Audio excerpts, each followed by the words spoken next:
35 साल के सर्वेश 4 नौकरियां बदल चुके हैं। हर बार सोचा कि पुराना प्रोविडेंट फंड यानी पीएफ का पैसा नए खाते में ट्रांसफर कर लेंगे, लेकिन नहीं कर पाए।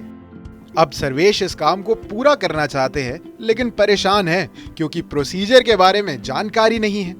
सर्वेश खामखा परेशान हो रहे हैं क्योंकि बिना ईपीएफओ दफ्तर के चक्कर काटे वो पैसा ट्रांसफर बड़े आराम से घर बैठे ही कर सकते हैं।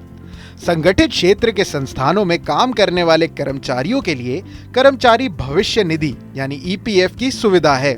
जब कोई कर्मचारी नौकरी बदलता है तो नया पीएफ खाता खुल जाता है। नई कंपनी में कर्मचारी भविष्य निधि का पैसा यानी ईपीएफ कंट्रीब्यूशन नए खाते में जमा होने लगता है। कई नौकरियां बदलने की सूरत में कई ईपीएफ खाते हो जाते हैं।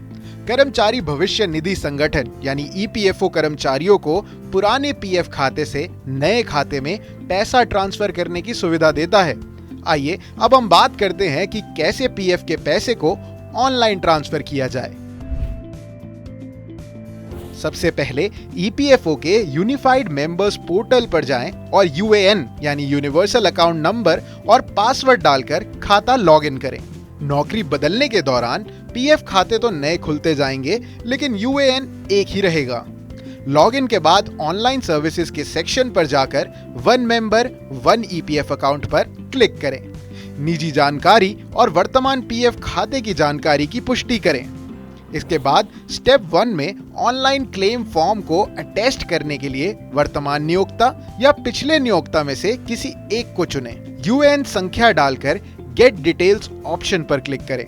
यूएएन में रजिस्टर्ड मोबाइल नंबर पर ओटीपी आएगा। ओटीपी डालकर सबमिट ऑप्शन पर क्लिक करें। आपकी ट्रांसफर रिक्वेस्ट सबमिट हो जाएगी। अगले चरण में EPF transfer request form generate होगा, जिसकी सेल्फ अटेस्टेड कॉपी आपको चुनी गई कंपनी या संस्थान को जमा करनी होती है। नियोक्ता के पास भी ईपीएफ ट्रांसफर रिक्वेस्ट का नोटिफिकेशन ऑनलाइन पहुंच जाएगा, जिसके बाद नियोक्ता ऑनलाइन ही आपके अनुरोध को मंजूर कर देता है। जैसे ही नियोक्ता मंजूरी देता है, आपके पीएफ का पैसा नए खाते में चला जाएगा। ट्रैक क्लेम स्टेटस ऑप्शन पर जाकर आप ट्रांसफर प्रक्रिया की मौजूदा स्थिति देख सकते हैं। आमतौर पर 15 से 20 दिन में पुराने खाते से नए खाते में पैसा ट्रांसफर हो जाता है। पीएफ ट्रांसफर से पहले कुछ जरूरी चीजें हैं जिनको पूरा कर लेना चाहिए। कर्मचारी या यूएएन यानी यूनिवर्सल अकाउंट नंबर ईपीएफओ के पोर्टल पर एक्टिव होना चाहिए। रजिस्टर्ड मोबाइल नंबर भी एक्टिव होना चाहिए क्योंकि ओटीपी इसी नंबर पर आएगा। कर्मचारी का बैंक खाता और आधार नंबर यूएएन से लिंक्ड होने चाहिए। पिछले नियुक्ति की डेट ऑफ एग्जिट अपडेट होनी चाहिए। अगर नहीं है तो पुराने नियोक्ता से संपर्क करके इसे अपडेट जरूर करवाएं। नियोक्ता द्वारा ई-केवाईसी पहले से मंजूर होनी चाहिए। नई और पुरानी नौकरी दोनों के पीएफ नंबर ईपीएफओ के डेटाबेस में मौजूद होने चाहिए। वैध पहचान पत्र जैसे पैन या आधार की सॉफ्ट कॉपी तैयार रखें। फाइनेंशियल प्लानर और सीए दीप्ति भाटे ठक्कर बताती है कि अगर कोई कर्मचारी पहले किसी ऐसी कंपनी में कार्यरत था जहां पीएफ अकाउंट का प्रबंधन कंपनी द्वारा बनाया ट्रस्ट करता है, ऐसे ऑर्गेनाइजेशन को एग्जेम्प्टेड कैटेगरी में रखा गया है। अब कर्मचारी जिस कंपनी में नौकरी कर रहा है उसका पीएफ खाता ईपीएफओ मैनेज करता है, तो इस स्थिति में कर्मचारी को फॉर्म 13 भरना पड़ेगा। फॉर्म को भरकर एचआर विभाग को देना होता है। इसके बाद आपकी वर्तमान कंपनी पुराने नियोक्ता यानी एम्प्लॉयर से संपर्क करके पीएफ ट्रांसफर की प्रक्रिया को आगे बढ़ाती है।